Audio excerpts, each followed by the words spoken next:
Isang regional most wanted person sa Bicol Region ang naaresto sa isinagawang joint law enforcement operation sa bayan ng Katayngan, Masbate nitong May 11, 2026. Kinilala ang nadakip na si alias Ramon na sa hustong gulang, magsasaka at residente ng bayan ng Palanas, Masbate. Siya ang rank number 2 regional most wanted person at nahaharap sa 3 kaso ng murder sa ilalim ng Article 248 ng Revised Penal Code at isa ding miyembro ng Communist Terrorist Group.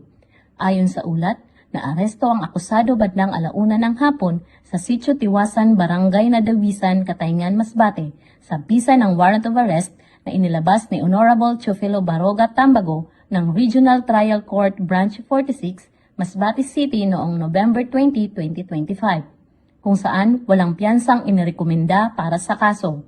Pinangunahan ng Masbate 2nd Provincial Mobile Force Company sa ilalim ni Police Lieutenant Colonel Freddy C. Herry ang operasyon katuwang ang Katayngan MPS, Philippine Army, Special Action Force, PIU at RIU-5 PIT.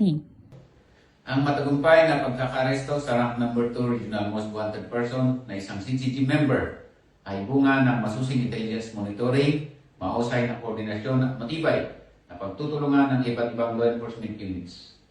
Patuloy naman ang paalala ng Masbate Police Provincial Office na pag-iigtingin nila ang kampanya laban sa mga wanted person upang mapanatili ang kapayapaan at kaayusan sa lalawigan ng Masbate. Ako po si Police Corporal Danet R. Alba, nag-uulat para sa Police News Network.